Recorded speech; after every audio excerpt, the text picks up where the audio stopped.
your girl Barbie J here, and we are talking about Power Book 3, Raising Kanan, Season 1, Episode 3, Stick and Move. Move and stick. Nah, stick and move. And then this episode, we learn that Raquel is getting her sexual needs. We see she getting her sexual needs attended to, and she's plotting revenge on Unique. We got Kanan, who's feeling himself, and he's still hurting from his friend D Wiz's death, and he's pushing hard to get into the drug game. I have no idea why, but I guess that's the life he saw, and he's getting help from his uncle. So, before we get started, shout out to my comment section, shout out to my subscribers, and shout out to my girl Ashley Miller, who posted my video and shared my video, and I appreciate her for doing that. Always supporting others, and that's what we have to do as content creators. We should support each other, and she's the one person who always comes back and supports me. So I love her for that. Anyway, so it starts off with, what's his name? Detective Howard. His boys come and round up, all of Rock's guys. You knew what he was doing, because he told us in the last episode he gonna make sure that Unique is on top. So to make sure Unique is on top, he had to knock Rock's people down, grabbing them all up and stuff. They basically, I guess, want to know, trying to, what they trying to do. They say they trying to find out who killed these two boys, but like he said, his captain don't give a damn about these people. He just don't want it to look bad on him, because his captain or whatever was trying to run for some political office, I think it was, or something like that he was saying. But anyway, so he rounds up they round up these guys, and he's running after this one. Detective Howard is running, and I said he ain't gonna make it. He looked like he overweight anyway, and he running and trying to catch the guy, and the guy is dodging and weaving and everything. Long story short, the guy lost him. You see the detective's like trying to get his breath. The guy gets outside, sees he's free. He bends down and wipes off his sneakers, his white kicks. I said, what the hell? And then you hear the narrator going, that's how we do it, baby. Stick and move, stick and move. I was like, okay, I love when he say that. I'm sorry. I done said it so many times. Anyway, so the next scene is we see Rock getting her sex on. She getting her thing on. She keep referring to Symphony as the college boy and stuff. I don't know how much younger he is or how much older she is than him. I just didn't even realize that. But I guess he's supposed to be much younger than she. But y'all let me know if somebody knows. Anyway, so he gets up out of bed after they having sex, and she said, that's how you do? You just gonna leave like that? He's like, yo, I got a paper I have to type. I have to go to the library because the brother ain't got no damn laptop or computer, at home. And she's like, yo, she said, you could use, my old Macintosh that's collecting dust downstairs. And he said, you got a computer? She said, yeah, we stopped counting with our fingers a long time ago. I said, go ahead, tell her, Rock. She kills me, her little accent she got going and stuff. So anyway, Kanan is up in his feelings and stuff about D-Wiz, and he walking through the house, and he sees Symphony sitting in his underwears up in there, and in his mom's house. He's like, yo, who are you? And he said, oh, yo, who are you? Because he had the earplugs on. He said, oh, sorry. He said, you must be Kanan. He's like, Symphony. He was like, fuck all that. Who are you? What you doing in my house? What you doing using my stuff? And I think he said shit. But anyway, she was like, yo, that's my stuff. Because Raquel came over there and said, no, that's my stuff. And that's my guest. And I invited him. I was like, okay, mommy. Power mommy. She let him know. This is my house, my guest, my shit. You apologize to my man. I was waiting for her to say that, but she didn't say that. And, and then she was like, the best question is, why are you home? And then Symphony jumped in to say, I understand, it's all right. Like, he don't have to apologize. I would do the same thing if I came and saw some guy sitting up in my mom's room like that, or something like that, he said, which was nice and stuff, but zip it, Symphony. You know, I knew that as a mother. You don't say nothing to nobody. If they told you they child apologize, they need to apologize. Don't you say they don't have to. Who you, they dad? You know, I'm just like, you know how people get. Yeah, I'm just saying, y'all.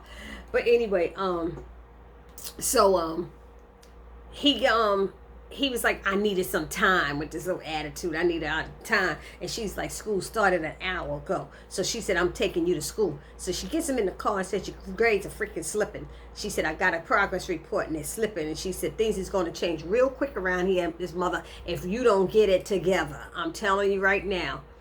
And so I was like, okay. And then she looks down to see he got D-Wiz's name written on his white sneakers. So she feels some kind of way, and she's like, maybe we need to go visit Miss Derek's mother, you know, later, something like that, she says. Then I'm sitting there going, really? But I'm going to leave my feelings about that at the end, at the last part. That's when I'm going to tell you how I really feel about that. And then Detective Howard and his partner in the precinct, and they talking to the captain about, you know, what went down in these deaths with Buck 20 and D-Wiz, and he wants to know what's going on, and he wants to find answers, supposedly make me look good, you know, get me a photo op looking good, fighting crime, I guess, or something like that. Y'all making me look bad. And then he basically threatened their jobs that if they didn't do something right or get something going, that he would put them in some other departments or something that don't require them to think and do work, or so, you know, he made it like that. It was funny though, because that detective was like, looked like he was Asian, so him making these jokes and these racial things, it was just like, okay. I'm just like, really? Anyway, let's see, Rock, Lulu, and Marvin are sitting in the car, and they making plans about their business, and Unique, what's going down with Unique, you know, because now that he had them round up their guys, Detective Howard round up their guys, they ain't got no business. They ain't got enough drugs to survive till the next day or something like that. So they said something about them, some guy, Dean or whatever, cut them off. So Dean must be their supplier. So Rock goes to visit Dean, and because they need their supply connect. And he's at the bingo game. I'm sitting there going, bingo. I remember playing bingo so many years ago. It was so funny. So he in the bingo hall, and I don't know who that older woman he was sitting next to, but he's clicked off her ear thing so she couldn't hear what was going on. She's like, what you doing? Like, leave my damn earplug alone. Maybe that was his mom's. I don't know. Okay, so, what happened?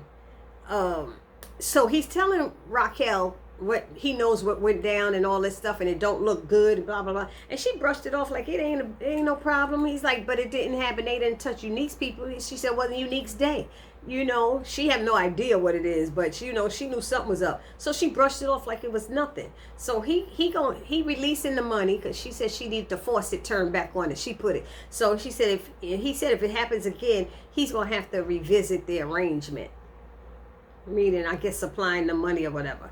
So Detective Howard is at the doctor's office, and he finds out that he has acute myelodysplastic leukemia. They don't even sound, the name sound harsh, you know, and the treatment is aggressive chemo and bone marrow transplant. So she need to test family members and stuff. He's like, that's a short list, because he ain't got no family. Moms and pops is dead, and the only thing, he got some cousins in Alabama. He said they had a disagreement. Them family members don't care nothing about him no more. They could care less if he lived or died, probably. So that was that. Jukebox and Nicole are in the mall, and they go into Song World. They see this place called Song World, and that's where you record a song and you on video and everything. You got the mics. And so she get in there, and she's shy and acting shy. She don't know what she want to do, and of course Nicole paid for everything. And so Jukebox chose 2 occasions by the deal. I was like, damn, I heard that song in a long time, or that group. So you know what that song is. I only think of you on 2 occasions. That's day and night. Oh, I'll go for broke if I could be with you. Only you can make it right. So that was that song. And then she was shy, and then she just started. Nicole sang. I forgot they met in like Glee Club or something. So Nicole started singing too, and the girl was. And then it made Laverne get better, you know, and sing more. So that was nice. Then they show, who was it, Detective Howard is pissed that oh no, his partner's pissed at him. Detective Howard's partner's pissed at him because he left her in the car waiting for him, I guess, while he had the damn doctor. She's like, I ain't been sitting here waiting all this time. I'm giving you all this respect because I'm new and you're a veteran and you're supposed to know what the hell is going on, but it seems like you don't know what you're doing and we ain't got nothing, and our jobs are being threatened and I can't be having this, and she just going off. This white girl is going off. And he looked at her like, you finished? And then he said, you know you don't belong here and you don't belong in my damn car. You were born into some damn police. He said, you know it, and you need to be honest with yourself. He said that she was born into a cop family, and that's all it is. She said all the drug dealers, everybody on the street know who you are, something like that. He said, but people, they respect me here. People respect me. I'm a reckoning. I said, okay, Heavy D, because you're running like you ain't no reckoning. But anyway, so then they show, but she, you know, it switched from that, and that was it. She was sitting there pissed and upset. And then they showed, was it Marvin? Marvin goes and visit the white chick that he called his girl. What was her name? Tony or something like that. And he go and visit her. I'm laughing. And he comes in there with this big ass dog, look like a pit bull or something. And he comes in there with that dog, and he's like, yo, like, this is for you. She said, oh, it's my knight in shining armor. And he said, knight in shining armor, like he didn't even know what she was talking about. And she was saying, yeah. She said, the last time you was here, you was beating up this guy for groping me and stuff. He said, yeah, well, you don't deserve that, my girl, or something like that. So he gave her the dog, and she was like, she liked the dog, but he said, what I'm supposed to do with it? I ain't got no damn thing. I don't know nothing about no dogs and stuff. So she said, you know, you try to be all tough and everything, Marvin, but you really thoughtful and stuff. And she said, you like me. I know you like me and stuff, she said. And then she go down on him and give him head. I said, oh, shit. I told you that Tony like her some white, some black dick. That she do. She like it. Y'all could tell, right? She like it. So anyway, what else? So Kanan is at the stash house, and he playing video games with that other guy. And they talking about D Wiz's murder and what you heard about it. And I heard the same thing and all that stuff. Then he sees Davina walk by, and he, you know, he goes over there. What did he do? He ran out there. He ran out there to talk to her. And she said, tell me the truth. I want to know the truth, Kanan. She said, now I'm not going to think any way against you or anything, but do you think, you know, did you know that D Wiz shot Buck 20? And he was like, that's what I heard, but I didn't think it was the truth. I don't believe it, you know. He said, so she was like, we also, you know, she was saying something about her family and the baby. He's saying hi to the baby, and she's letting him know. In so many words, she let him know that they wasn't doing so good. Something about selling a house that was her father's or something like that. So I think Kanan kept that in his head. He kept that little information in his head. And then it switched back to Rock offering that guy money. Some guy that was at the bingo hall. I guess he was security for Dean. She asked him for help with something, and she had money that she would give him, and she had this like wad of money in an envelope, you know, and she needed information about when Unique's next re-up was going to be. That's what it was, his next re-up. So we were like, okay, all right. So what if they found out? But then I guess he wouldn't find out because he doesn't work for Unique. He works for Dean, right? So that's what it is. So it shouldn't be an issue. Because I was sitting there going, what is he doing? Why would he do that? You know. Anyway, what else happened? There was, I'm trying to remember what else happened after that. Oh, Jukebox is with Nicole. Jukebox is with Nicole, and she gets some beep on her watch. I said, is that an Apple Watch? Because Apple Watches wasn't out there. So she had some little beep or something. And she knew she had to go and get notification. But it looked like Kanan had gotten that same beep too. But I don't know why that was. He looked at his watch for something. And I was wondering about that scene as well. But anyway, so she goes and tells her she has to go. She says, is that with them guys that you be stealing with? So Nicole seemed to know some of it. I don't know how much Laverne has told her. But I guess she might have been telling her. Hopefully she didn't tell her too much. What else happened? There was something. Okay, guys, help me out now because I'm getting tired. So when Juke gets there, when she gets there to the spot where they're going to steal that stuff and make them move, the security goes, they run in the truck, they open in the boxes, they stealing stuff and everything. Everybody gets out. This one guy is moving real slow. He must have been greedy, taking too much. And then the security cop or the driver, somebody catches him, and he started beating the crap out of this guy. Just beating him and beating him. And okay, Jukebox, you come back to stop him and save him and stuff, but why the hell your mask down? Why you mask down? Everybody got their face covered. Why would you pull your mask down while you go back and save him? And the guy is on the ground, half in and out, but he see her damn face. Even though she saved him, and she pulled out a box cutter because he said somebody, that's why you don't send a bitch to do a nigga's job. I said, ooh, come on now. Why you got to be calling her bitch? Why it's got to be like that? Because you know you're beating this man down. You're stealing his stuff. Why you beating him down? So that part bothered me a little bit. It bothered me a little bit. I didn't really like it and stuff. So, but she pulled out that box cutter and said, yeah, say it again. That's what it looked like to me. But anyway, so then Rock meets with Detective Howard, and she asked him, she asked him how the Unique's dick tastes. He said, better than yours. How would you know? You ain't never tasted mine. She should have said. And she, you know, basically she was giving him information. Why you giving me this information? She said, why don't you do your damn job? You the cops, right? Do your job, detective. And she gives him more information on the date and time of Unique's re-up, I guess. Then we see a different side of Lulu. Lulu's out with Jessica. He ended up getting with her. He with Jessica. And she's all, you know, they arm in arm, like, you know, his arm around hers or something like that. And they walk in and everything. And they go into this, it looked like a recording studio. And he meets this guy, Crown. And he gives him some, you know, some drugs. And he called him the ice cream man. Oh, the ice cream man is here, you know. And they in there recording something, I don't know. It's called, I think the place was called Bulletproof Records. I said, oh God, Bulletproof Records. So Lulu was showing interest in the equipment. Like he must have been into music. He said his old man was into music. And Jessica pushes for her brother, Famous, who's a rapper. She's like, yo, he's good and stuff like that. So Crown Camacho's telling her to bring him by or something like that. So they end up going out to dinner. Everything seemed cool, you know. He said, let's go. When they left, they end up going out to dinner. She said he didn't say much, that Lulu didn't say much at dinner. She calls him Lou. Lou didn't say much at dinner. He said, I was eating. That's why. You know, but he had an attitude. Something was wrong. There was something, and she was like, there's no reason for you to be jealous. You don't have to be worried. She's like, I'm not. He said, I'm not that and stuff. But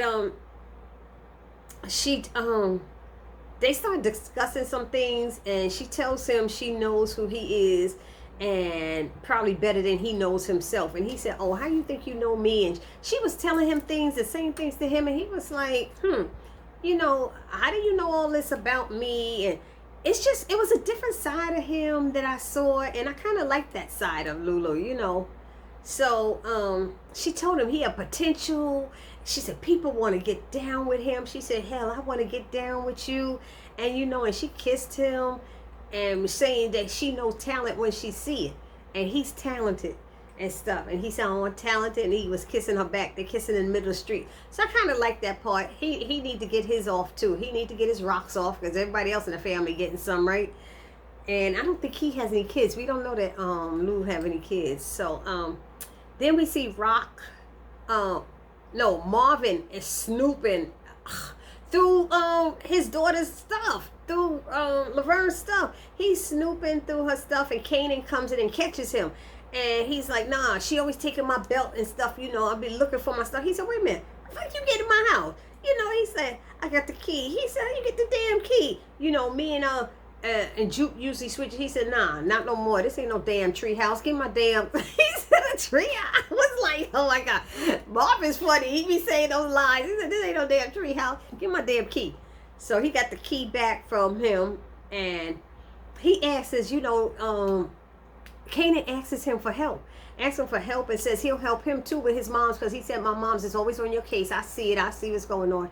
But I need help. And he wanted Marvin to start teaching him about, you know, the buying and the selling of the drugs and how to do that stuff and everything. And so he starts helping her. And they said, you know, Moms can't know. He said, no, Raquel cannot. It's a secret. So they know she can't make. So they made that deal, and that's what he helped them with. Then they show Jukebox at Rock's house, and she comes in there, and Rock is in Kanan's room, but she's looking at the obituary for Derek. And she said, I didn't mean to surprise you. I was waiting for you to look up. And Juke once said, I just wanted to leave some clothes here because my father goes through all my stuff all the time. She said, baby, you used to live here. You could come by here all the time. She said, I miss those days we used to sit and talk all night and everything. Girl, so you could come here and everything. I miss you, I miss you. She said, I miss it too, auntie, So they sat down and had their little girl moment and stuff. When she asked her she said, she said, this is just some clothes I'm keeping in the bag, because she thought it was by cans. She said, I know my brother ain't got you out there collecting no damn cans. I said, oh God. She said, I kill that boy. I kill him. So anyway, so they started talking. She said, what is it that got you away from me so much? And and I miss you. And she started smiling. She said, oh, you got somebody. Oh, look at that smile. I know that smile, girl. I know that smile. I got me somebody too. Got me smiling just like your ass from ear to ear, She said, well, you my girl. You can always come here anytime. I miss those talks. So anytime you want to, let's have it. She said, but we deserve to be happy. We both deserve to be happy and smile. So that was a nice moment with her auntie, because she didn't have no women in her life, really. That's it, So then you see Detective Howard. He goes to Captain about that information that Rock gave him. He wants to know where the information came from. She won't tell him. He said, I don't want to call it in, because if it's not what it is, then I'm going to look bad. So let's use our guys and go there. So they go and stake out this place, waiting for that drug deal to go down, the drug buy to go down. In the meantime, Juke is at the park. Juke goes to the park and takes Kanan and Famous to the park. They both supposed to be going out there to go sell some drugs, but Famous is more interested in the four guys that down the hill rapping, so he go over there, and Kanan's like, yo, dude, where you going? He's like, yo, I'm going over here with them. We supposed to do this together. He said, nah, you good, you handle it. he said, well, he ain't made for this anyway. That wasn't Famous thing what he wanted to do. Famous want to rap. That's what we could see right there. So he goes and he goes down there. She's teaching him. Juke knows enough about hustling, and she's teaching him how that she in the white neighborhood. Because he said Marvin said to sell. I could sell for $25 each, and she's like, that's in our area. You in the white people lane. You need to do white people prices up here. You could get $50 for one. He said, I ain't trying to get rich now. Like, I just want to make some little bit of money. She said, you got to do it in the prices that they go. So then some white guy comes up to him and wants to buy it. And he's like, after all that, he don't know a price. So he got $30. Dude's like, what, 30? He said, yeah, you heard me. Like, what's the problem with it? He said, no, that's a good damn price. Here, let's make it 2 for $50. That white boy's like, I got a deal. And he rode off on his, skateboard and stuff. It was out. I said, see, and then he's shaking the money, showing Jukebox. So then he took that money basically, and what he did was bought some groceries and stuff, and showed up to Davina's house. And he goes to Davina's house and gives her the groceries for her and her little sister and all that stuff, thought it might help in it. And she's like, that's so kind. And then he gonna reach in for a kiss. Wish she was kissing him back, but mother swinger, you killed her man. You killed her man. Now you in there trying to get the girl kissing. I was like, come on now. Both him and his mama this at the end was like, really? They had me going, really? Acting like you don't know you the one that did it. You could have waited. You ain't had to go shoot him, but you wanted to be tough guy. Damn. Anyway, I'm sorry. I went off on a tangent. So, and then what else happened? Rock and Symphony are getting it in on the floor. She's like, damn, you got me on the floor, man. If I knew hanging out with college boys was like this, I might have signed up my damn self. He told her she was too smart for college, and he said college was college was too smart for him, or something like that. He said, that was Symphony. But he apologized. Oh no, they had a little serious conversation about what they mean to each other. what do you mean? What did I mean to you? And then, and she said, told him he's like a vacation for her. And he said she's been through some stuff and he's familiar with it. And he finds it kind of like sexy and stuff like that, So she said, as long as you ain't trying to, save me, because I don't need saving. But he did apologize after that for, stepping in and saying anything. And she said, no, I apologize too. She said, I shouldn't have snapped at you like that. She said, but I had a child at 16 and, people, a baby having a baby, and people always interested in telling you how to raise them and stuff. And it's always going to be me and my son. What was she said? Something like that. It'll always be us together. 16. It'll always be me. It was always me and him. That's what she said. Me and him against the world. And that's how it'll always be. And nobody gonna ever get between me and my son. I said, okay, I hear that. So. But Kanan did. I forgot to say that he did make a big deal out of how he felt. But he said when that narrator was going, that he felt great when he sold his first bag or whatever, his first thing of drugs. He said he felt like he was officially in the game. So that was a big deal for him. And I think that was it, except for what happened. Oh, the cops was waiting for to buy, and they saw somebody, the guys who was about to do the drug buy, saw somebody moving a van, and they said 5-0, 5-0. Everybody started driving. The cops lit up the lights and started chasing everybody. And one of the cars they was chasing got hit by another police car, and next thing they're yelling, get a bus. I don't know if they died or not. Somebody tell me in the comment section what it mean when they say get a bus. I thought it might just mean an ambulance, but does it mean they're dead? Because the way they looked at them is like they gone. That's how it looked to me, but I could be wrong. So and what was the last thing? Okay, the last thing was Rock and takes Kanan to go to see Derek's mama. And she said, I was wondering, she rings the doorbell and it says, I was wondering if we could spend some time together remembering Derek. Look at my damn face. Really? But what really killed me about that, she in there praying, saying the Lord's Prayer. I'm like, say what? Our Father, who art in heaven, I'll be thy name, and hugging her and rubbing her and being there for her. Girl, you the reason she in that damn looking like that. She the reason. You the reason she's sitting there broken because she lost her child. That might have been her only child. You broke her. I was like, that just got to me. And then it ended with Unique seeing that his corner is empty because he couldn't buy, because the drug deal went down. His people wasn't able to get no drugs, so the corners were empty. Some of them probably got arrested. And then you see Lulu and Marvin in a car, and Unique in his car, and they passing each other, eyeballing each other, looking at each other like, And that's how it went off. So y'all let me know down in the comment section how y'all felt about this episode. I enjoyed this episode thoroughly, honey. I can't wait to see what happened next week. So this your girl, Barbie J, saying peace.